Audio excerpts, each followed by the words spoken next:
Animal rescue charities are warning that they're at breaking point, spiralling costs, unprecedented demand. The RSPCA has launched an urgent appeal to encourage more people to adopt instead of buying a pet. Fee Landon is joining us now from the Woodlands Animal Sanctuary in Lancashire. Fee, very good morning to you.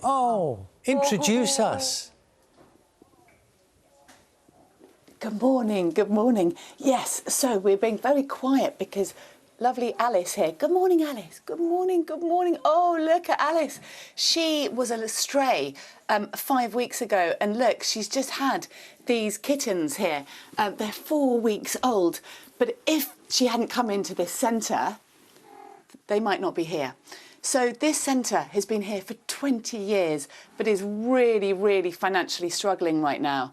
Like many places up and down the country, these animals here just wouldn't be here if this centre wasn't here. I've been up and down the country seeing it's not just this place, many places are also struggling.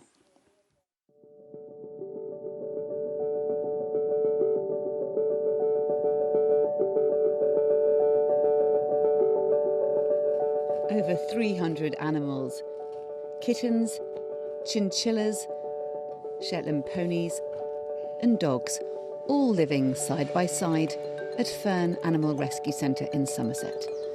Set up in 1939 by Lady Nina, who started rehoming pets when their owners had gone off to war. We are anxious to have the names and addresses of people who can offer free accommodation for other people's animals. There must be large numbers among those who are likely to leave London and provincial centres in an emergency. Thank you so much for your kind support. They saved 6,000 animals during World War II and have gone on to rescue 40,000 in the sanctuary's history. We have saved all their lives. In order for us to be here for the rest of their lives, which could be some 30 odd years, we need to be able to keep going. What's a 14-year-old Shetland pony who came here when he was 2. He'd been purchased for a 2-year-old child, and he was only 2 himself, and he'd been dangerous by the owner, and yeah, they were literally called in on the off chance that we'd take him in as we were en route to the slaughterhouse. Turns out he actually has bilateral cataract, so he was just a little bit frightened of things going on around him. You saved his life. We saved his life, yeah. Good boy. And it's a similar story for Jessie, who was rescued last week. She's just arrived with us recently after her owner sadly passed away very suddenly, and she was actually booked to be put to sleep 3 p.m. the day she arrived. We saved her life. She had minutes to go, and in fact the people that got her here got a speeding ticket in their effort to get her here and safe.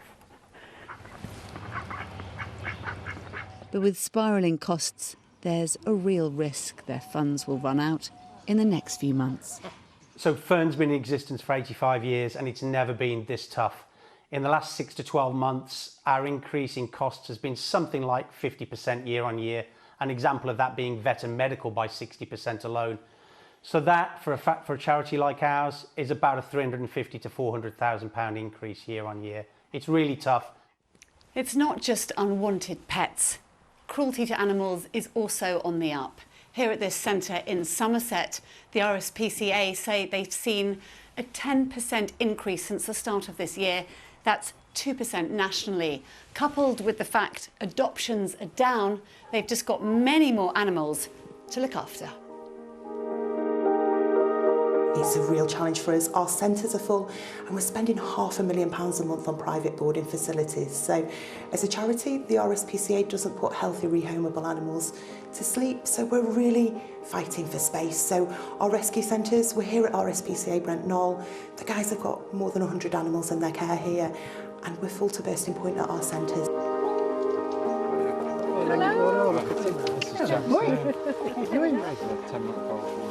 Thank you.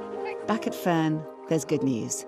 It looks as if Jackson, this 10-month-old border collie, is getting a new family and a new home.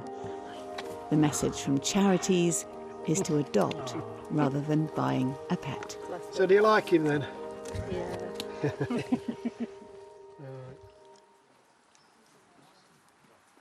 Well, as well as Alice, there are over 150 animals here. You can see we're just watching the ducks washing themselves. There are chickens in here. And look, good morning. These are all the volunteers. Good morning, who are cleaning out the cats and feeding them, giving them their breakfasts. So, yes, there are cats, there are ducks, there are horses. This place has been here for 20 years. Good morning to you, Chris. Good morning. Just tell us why things are so tricky right now for this centre here. Well, we've hit a perfect storm. Animal ownership increased massively during COVID. That was then followed up by the cost of living crisis, which has led to highest volumes of abandonments, more pressure on us to rescue than we've ever had, increased vet bills, increased heating bills, and basically we're having to do more with less. And we have about £4,000 worth of regular donations, but costs, even standing still without extra rescues, are about £30,000 a month. So there's a £26,000 hole that we have to fill.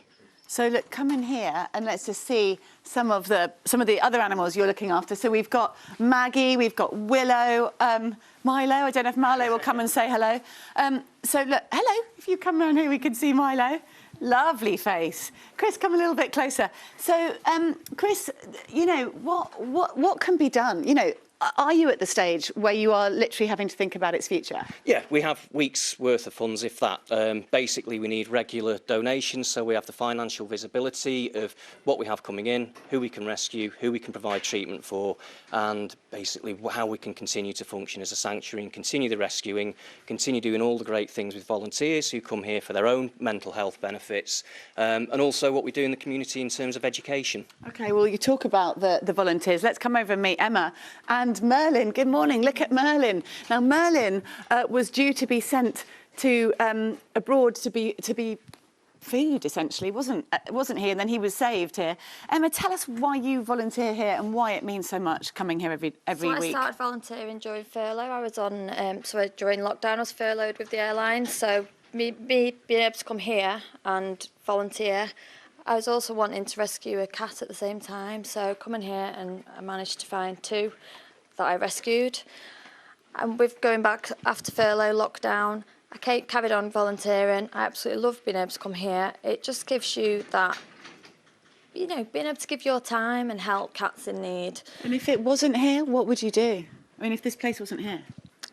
It is really, you just don't like to think that that could possibly be the case, because there's so many animals out there that do need help, and without places like the sanctuary, there's just a lot of cats and animals just won't survive. OK, well, we're going to leave you with a shot of Merlin. I'm not going to be that brave to strike him, just because it does say, caution, oh, I might bite. It doesn't bite. Look, can I give it a try? OK, I'm going to be brave. Yeah, there we go. It doesn't bite. Well, it's not biting me anyway. Look, will you leave you with this? Merlin having his breakfast, very much hoping that this place can stay open. You have been treated, haven't you, with some wonderful animals, but some wonderful stories and a real need. So thanks so much, Fiona.